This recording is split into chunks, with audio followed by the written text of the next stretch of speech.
मित्रों नमस्कार। फिर से हाजिर हैं हम आपके साथ हिंदी के दमदार प्रश्नों के लेके मित्र। आइए मित्र प्रश्नों को देखते हैं। प्रश्न नंबर 1 है साथियों, हिचकी बंधना मुहावरे का सही अर्थ क्या होगा? हिचकी बंधना मुहावरे का सही अर्थ क्या होगा? ऑप्शन ए है साथियों बहुत रोना, ऑप्शन बी है किसी की याद आना, ऑप्शन सी है कब्ज होना, ऑप्शन डी है प्यास लगना। तो जब हिचकी आती है अगर तो क्या कहते हैं, कोई याद कर रहा है लेकिन वो प्यास लगी होती है सही सही। और यहाँ पर क्या है, हिचकी बंधना मतलब क्या होगा? बहुत रोना। जब कोई धधक धधक के रोता है ना तो उसकी हिचकी बंध जाती है ना एक तरीके से, तो इसी को कहते हैं हिचकी बंधना मतलब बहुत रोना। तो ऑप्शन ए इसका राइट आंसर हो जाएगा। अगला प्रश्न है साथियों, डेपोनेंट का हिंदी में अर्थ निम्न में से क्या होगा? डेपोनेंट एक अंग्रेजी का शब्द है, तो इसमें इसका अर्थ क्या होगा? ऑप्शन ए है साथियों प्रयास, ऑप्शन बी है अभिसाक्षी, ऑप्शन सी है जानबूझकर, ऑप्शन डी है झूठा साक्ष्य। तो डेपोनेंट का हिंदी में अर्थ क्या होगा? अभिसाक्षी होगा। ऑप्शन बी इसका राइट आंसर हो जाएगा। और जानबूझकर क्या होगा? विलफुल। आपको हम पढ़ाए हैं विलफुल, ठीक, ये होगा जानबूझकर। तो ऑप्शन बी इसका राइट आंसर हो जाएगा। अगला प्रश्न है साथियों, देवनागरी लिपि का सर्वप्रथम प्रयोग कब किया गया? देवनागरी लिपि जो हमारी हिंदी की देवनागरी लिपि है, इसका प्रयोग सर्वप्रथम कब किया गया? ऑप्शन ए है साथियों भानुगुप्त के अभिलेख में, ऑप्शन बी है जयभट्ट के शिलालेख में, ऑप्शन सी है अशोक के शिलालेख में, ऑप्शन डी है मित्रों इनमें से कोई नहीं। तो देवनागरी लिपि का सर्वप्रथम प्रयोग जयभट्ट के शिलालेख में किया गया था, ठीक। तो ऑप्शन बी इसका राइट आंसर हो जाएगा साथियों। अगला प्रश्न है मित्रों, हरिशंकर परसाई, ये परसाई है, ठीक। हरिशंकर परसाई निम्न में से क्या है? हरिशंकर परसाई क्या है? ऑप्शन ए है कहानीकार, ऑप्शन बी है व्यंग्यकार, ऑप्शन सी है उपन्यासकार, ऑप्शन डी है उपर्युक्त सभी। तो हरिशंकर परसाई किस लिए फेमस है, किस लिए प्रसिद्ध है? ये व्यंग्यकार है, ठीक, ये व्यंग्यकार के लिए प्रसिद्ध है। तो ऑप्शन बी इसका राइट आंसर हो जाएगा। अगला प्रश्न है साथियों, प्रयत्न के आधार पर व्यंजन के कितने भेद होते हैं? प्रयत्न के आधार पर व्यंजन के कितने भेद होते हैं? ऑप्शन ए है 8, ऑप्शन बी है 5, ऑप्शन सी है 3, ऑप्शन डी है 2। तो प्रयत्न के आधार पर साथियों ये 8 प्रकार के व्यंजन होते हैं। कितने होते हैं? 8 प्रकार के होते हैं। और कौन कौन होते हैं? स्पर्श व्यंजन, उत्क्षिप्त व्यंजन और ऊष्म व्यंजन, अंतस्थ व्यंजन, संघर्षी व्यंजन, स्पर्श संघर्षी व्यंजन, और कोई बच रहा है लुंठित व्यंजन और पार्श्विक व्यंजन, ठीक। इतने प्रकार के होते हैं। प्रयत्न के आधार पर ये 8 प्रकार के व्यंजन होते हैं। तो ऑप्शन ए इसका राइट आंसर हो जाएगा। अगला प्रश्न है साथियों, अच्छाई में प्रयुक्त प्रत्यय निम्न में से कौन सा है? अच्छाई में कौन सा प्रत्यय है? तो अच्छाई को चलो लिखते हैं। अच्छाई का मूल शब्द क्या हो जाएगा? अच्छा। और इसमें प्रत्यय क्या हो जाएगा? आई, ठीक। अच्छा मूल शब्द हो जाएगा। तो मूल शब्द के आगे जब कोई शब्द जुड़ता है तो वो उपसर्ग हो जाता है, और जब कोई चीज पीछे जुड़ता है कोई शब्द तो वो प्रत्यय हो जाता है। तो अच्छाई में आई जो है ये इसमें प्रत्यय हो जाएगा। ऑप्शन ए इसका सही उत्तर हो जाएगा।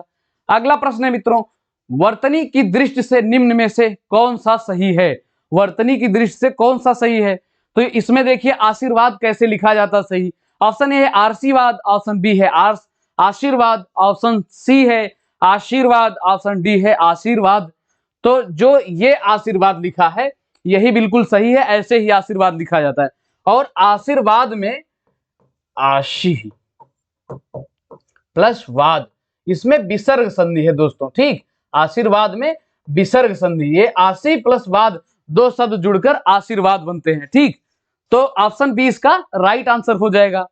अगला प्रश्न है साथियों, शब्द किताब का विशेषण निम्न में से कौन सा होगा?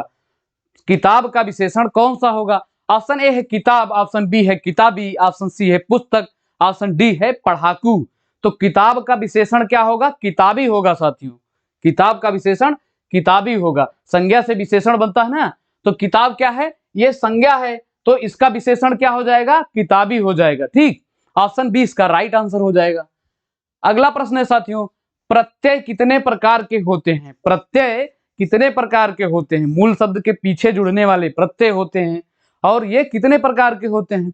ऑप्शन ए है 3, ऑप्शन बी है 2, ऑप्शन सी है 4, ऑप्शन डी है 5।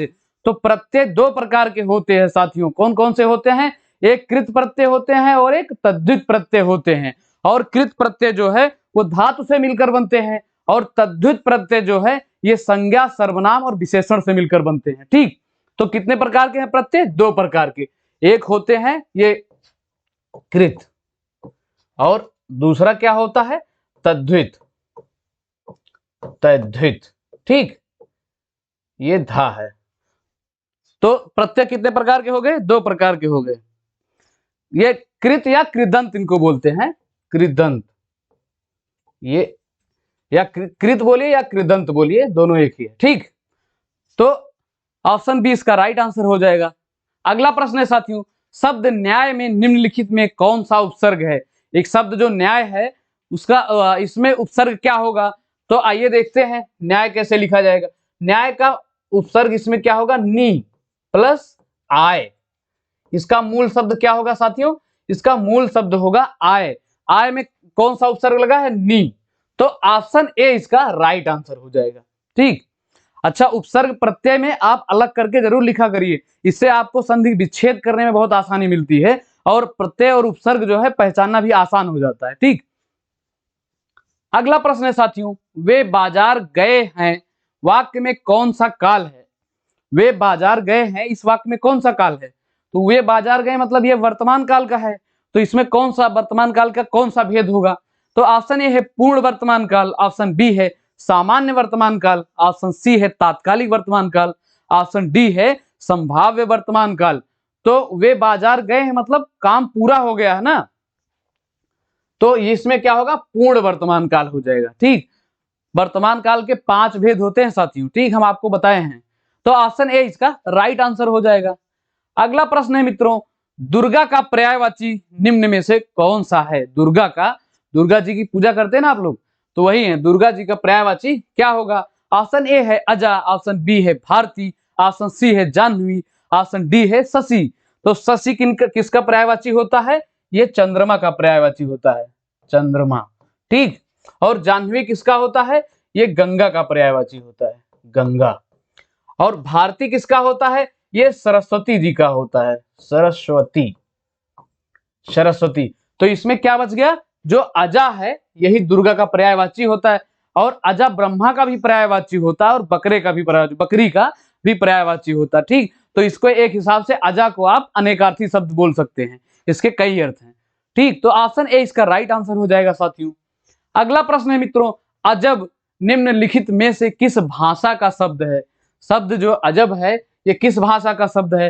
तो अजब, अजीब, हाँ, अजब, अजीब और अनजान, ये सब किसके शब्द हो जाते हैं? ये अरबी भाषा के शब्द हो जाते हैं साथियों। ठीक, और देशज शब्द क्या हो जाते हैं? लोटा, पगड़ी, थैला, ये सब देशज शब्द हो जाते हैं। और तुर्की में क्या है? कैंची, चाकू, ये सब तुर्की भाषा के शब्द हो जाते हैं। तो ऑप्शन ए इसका राइट आंसर हो जाएगा। अगला प्रश्न है मित्रों, अदरक का तत्सम शब्द निम्न में से कौन सा होता है? अदरक का तत्सम शब्द कौन सा होगा? तो तत्सम मतलब जो संस्कृत से आया हुआ होता है उसको तत्सम कहते हैं, और जो थोड़ा सा भटक करा होता है संस्कृत से, वो जैसे मान लीजिए सामान्य भाषा में जो बोला जाता है अपनी बोलचाल की भाषा में, वो तद्भव होता है। तो अदरक जो है ये तद्भव शब्द है, इसका तत्सम क्या होगा? ऑप्शन ए है आद्रक, ऑप्शन बी है अदरक, ऑप्शन सी है अद्रिका, ऑप्शन डी है अदरक। तो ये तो ऐसे सामान्य बोलचाल की भाषा में कोई अदरक बोल देता होगा, नहीं तो ये अदरक का तत्सम क्या हो जाएगा? ये आद्रक होगा। क्या होगा? आद्रक, इसको आद्रक पढ़ा जाएगा। ऑप्शन ए इसका राइट आंसर हो जाएगा। अगला प्रश्न है साथियों, अमावस्या का विलोम निम्न में से कौन सा है? अमावस्या का विलोम क्या होता है? ऑप्शन ए है अमावस, ऑप्शन बी है पूर्णिमा, ऑप्शन सी है विजयदशमी, ऑप्शन डी है सूर्य ग्रहण। तो अमावस्या का तद्भव क्या होगा? अमावस होगा, ये इसका तद्भव है अमावस। हाँ, और अमावस्या का विलोम क्या होगा मित्रों? ये पूर्णिमा होता है। ऑप्शन बी इसका राइट आंसर हो जाएगा। अगला प्रश्न है मित्रों, नील गगन में प्रयुक्त समास निम्न में से कौन सा है? नील गगन में कौन सा समास होगा? ऑप्शन ए है बहुव्रीहि, ऑप्शन बी है कर्मधारय, ऑप्शन सी है मित्रों तत्पुरुष, ऑप्शन डी है द्वंद्व। तो द्वंद्व में जब दोनों पद प्रधान होते हैं, जैसे माता और पिता लिखा जाता है ना, जैसे दाल चावल कुछ भी जो दोनों से जो जुड़ा हुआ एक होता है, बीच में जैसे जो जहां ये चिन्ह आ जाता है योजक वाला, तो ये द्वंद्व हो जाता है। और तत्पुरुष में तो कारक आते हैं। और नील गगन में क्या होगा मित्रों, नील गगन का मतलब नीला है जो गगन, मतलब है जो जिसमें आता है, ये कर्मधारय समास होता है।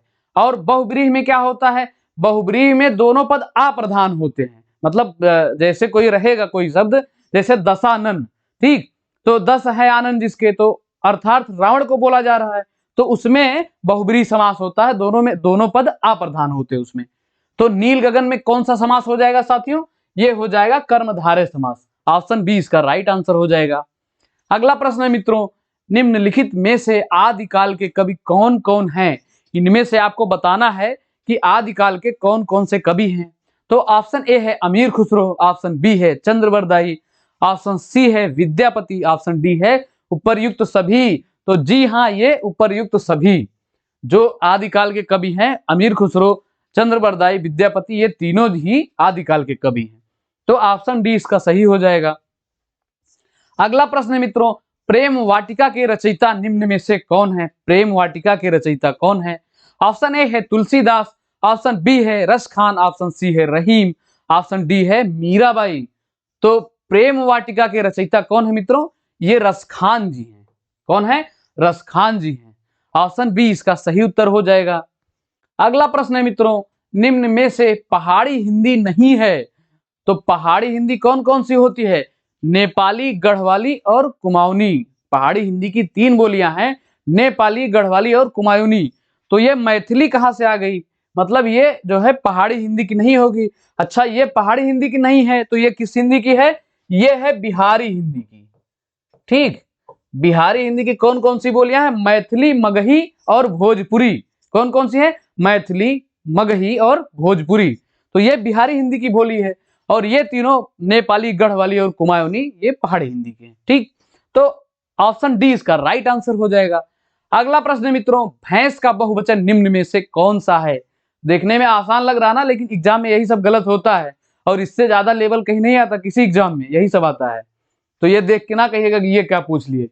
ठीक, तो भैंस का बहुवचन क्या होगा? ऑप्शन ए है भैंस, ऑप्शन बी है भैंसे, ऑप्शन सी है भैंसा, ऑप्शन डी है भैंस। गांव में बोलते हैं ये शब्द गांव में बोलते हैं, भैंस जा रही है।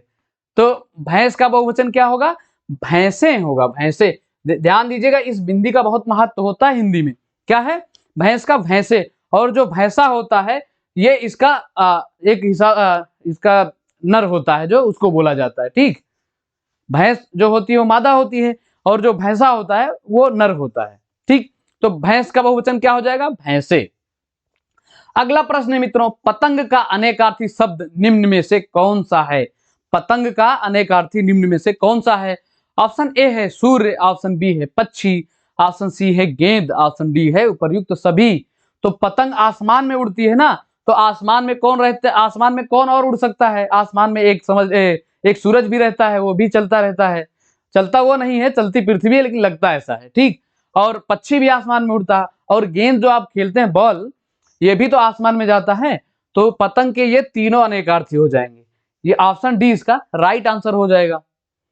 अगला प्रश्न है साथियों, पूर्णतः स्वच्छ कला निम्न में से क्या कहलाता है? पूर्णतः स्वच्छ कला निम्न में से क्या कहलाता है? अनेक शब्दों के लिए एक शब्द है। ऑप्शन ए है साफ सुथरा, ऑप्शन बी है धवल, ऑप्शन सी है परिष्कार, ऑप्शन डी है अखाद्य। तो अखाद्य किसको बोलते हैं? जो खाने योग्य ना हो, जो खाने योग्य ना हो उसको बोलते हैं अखाद्य। ठीक, तो पूर्णतः स्वच्छ कला क्या कहा जाता है? ये परिष्कार कहा जाता है मित्रों। ऑप्शन सी इसका राइट आंसर हो जाएगा। अगला प्रश्न है साथियों, निम्न में से वर्त्स व्यंजन कौन सा है? वर्त्स व्यंजन बोलिएगा सही से, वर्त्स व्यंजन।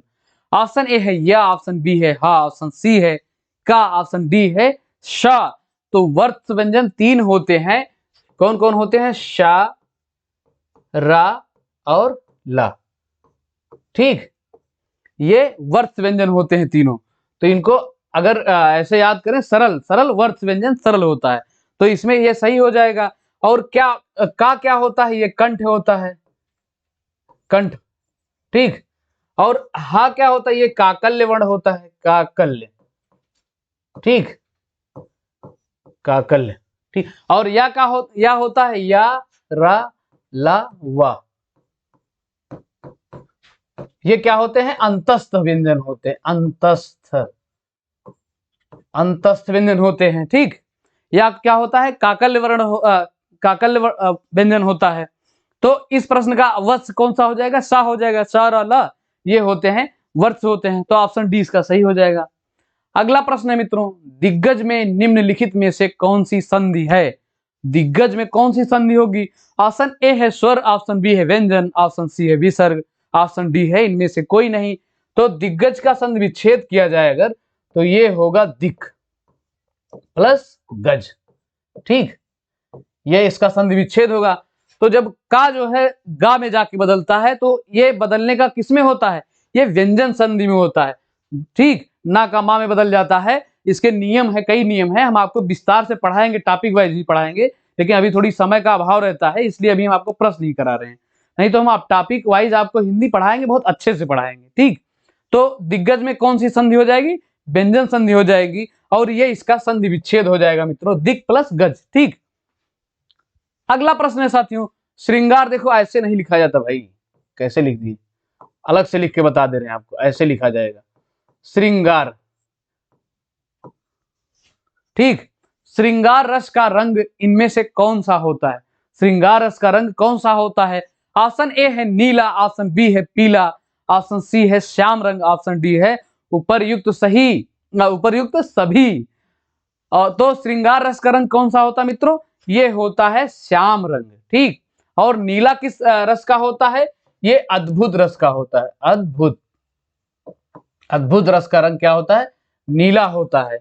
और पीला किसका होता है, पीला एक होता है, उसको ध्यान नहीं आ रहा हमको, पीला भी होता है, चलिए कल की क्लास में इसको बता देंगे। तो श्रृंगार रस का रंग कैसा होता है, ये श्याम रंग होता है। और श्रृंगार मत बोला, श्रृंगार बोला करिए, श्रृंगार, ठीक। अगला प्रश्न है साथियों, जब उपमेय में उपमान की समानता होती है तो निम्न में से कौन सा अलंकार होता है, जब उपमेय में उपमान की समानता होती है तो कौन सा अलंकार होता है। ऑप्शन ए है उपमा, ऑप्शन बी है रूपक, ऑप्शन सी है उत्प्रेक्षा अलंकार, ऑप्शन डी है अनुमान अलंकार। तो जब उपमेय में उपमान की समानता होती है तो उपमा अलंकार होती है। जब समानता की जाती है तो मतलब उसको उपमा दी जा रही है, जैसे चरण को कमल बता दिया जा रहा है तो समानता दिखाई जा रही है। तो चरण जो है कमल के समान है तो समानता होगी, तो ये उसमें उपमा अलंकार हो जाएगा। और अगर उपमेय में उपमान की संभावना व्यक्त की जाए, उपमेय में उपमान की संभावना व्यक्त की जाए कि मुख मानो चंद्र है, मुख मानो चंद्र है, तो वहां पर कौन सा अलंकार होगा, उत्प्रेक्षा अलंकार होगा, जब संभावना व्यक्त की जाएगी। लेकिन जब समानता व्यक्त की जाएगी मित्रों तो वहां पर क्या होगा, उपमा अलंकार होगा, ठीक। तो ऑप्शन ए इसका राइट आंसर हो जाएगा। अगला प्रश्न है साथियों, वीर रस का अस्थाई भाव निम्न में से कौन सा होता है, वीर रस का अस्थाई भाव कौन सा होता है। ऑप्शन ए है रति, ऑप्शन बी है हास, ऑप्शन सी है उत्साह, ऑप्शन डी है क्रोध। तो वीर रस का अस्थाई भाव क्या होता है, उत्साह होता है। जब आप उत्साहित होते हैं, उत्साहित होकर कोई काम करते हैं तो उसको बोलते हैं वीरता पूर्वक काम किया गया, तो वही वीर रस का अस्थाई भाव क्या हो जाएगा, उत्साह हो जाएगा। और हास किसका होता है, हास्य रस का अस्थाई भाव होता है। और रति किसका होता है, ये श्रृंगार रस का अस्थाई भाव होता है। किसका होता है, श्रृंगार रस का, ठीक। और क्रोध किसका होता है, भयानक रस का होता है, ठीक। क्रोध भयानक का होगा क्या, किसका होगा, वही उसी का तो होता है शायद, चलिए आप लोग बताइएगा, ठीक। भूल जाता हमको भी, ऐसी बात नहीं है। तो अगला प्रश्न है मित्रों, निम्नलिखित में से अर्ध सममात्रिक छंद कौन सा होगा, अर्ध सममात्रिक छंद कौन सा होता है।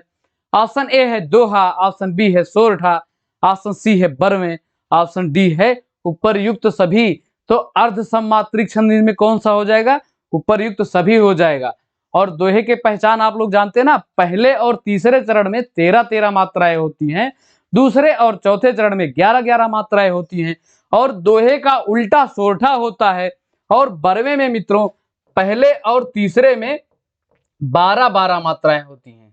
ठीक, पहले और तीसरे में 12-12 मात्राएं होती हैं, दूसरे और चौथे में 7-7 मात्राएं होती हैं। कितनी होती हैं? 7-7 मात्राएं होती है बरवे में। ठीक, तो इसमें अर्धसामात्रिक तीनों हो जाएंगे, दोहा, सोरठा, बरवे। अगला प्रश्न है मित्रों, रचना के आधार पर वाक्य के भेद होते हैं। रचना के आधार पर वाक्य के कितने भेद होते हैं? ऑप्शन ए है 4, ऑप्शन बी है 3, ऑप्शन सी है 2, ऑप्शन डी है 5। तो रचना के आधार पर वाक्य के भेद कितने होते हैं? 3 होते हैं। कौन कौन से होते हैं? सरल, सरल, संयुक्त, संयुक्त और मिश्र। रचना के आधार पर वाक्य के 3 भेद होते हैं, सरल वाक्य, संयुक्त वाक्य और मिश्र वाक्य। ठीक, तो ऑप्शन बी इसका राइट आंसर हो जाएगा। अगला प्रश्न है साथियों, निम्नलिखित में से संयुक्त स्वर कौन सा है? निम्नलिखित में से संयुक्त स्वर कौन कौन सा है? तो ऑप्शन ए है ए, ऑप्शन बी है ओ, ऑप्शन सी है ओ और ऑप्शन डी है उपर्युक्त सभी। तो इसमें कौन सा हो जाएगा संयुक्त स्वर? संयुक्त स्वर ये सभी हैं। ठीक, और ये बनते कैसे हैं? ये आ प्लस ई मिलकर बनता है। ठीक, और ये आ प्लस ओ मिलकर बनता है। ठीक, और ये आ प्लस ओ नहीं, आ प्लस ऊ मिलकर बनेगा, आ प्लस ऊ। ठीक, और ये आ प्लस ओ मिलकर बनता है। और मूल स्वर कितने होते हैं? ये तो संयुक्त हो गया। मूल स्वर होते हैं आ, ई और ऊ, ये तीनों मूल स्वर होते हैं। ठीक, ये छोटा ऊ है, इसलिए हम बोल देते हैं कि आप लोग इसको सही से देख लिया करिए, क्योंकि ये भी बहुत विचित्र लिखा जाता है। ठीक, तो आ, ई और ऊ मूल स्वर ये तीनों होते हैं और संयुक्त स्वर ये तीनों होते हैं। तो इसका ऑप्शन डी सही हो जाएगा मित्रों। तो ठीक है मित्रों, चैनल को सब्सक्राइब करिएगा और वीडियो को लाइक करिएगा, मित्रों के साथ जरूर शेयर करिएगा। साथ बनाए रखने के लिए मित्रों बहुत बहुत धन्यवाद। जय हिंद, जय भारत, जय हिंद।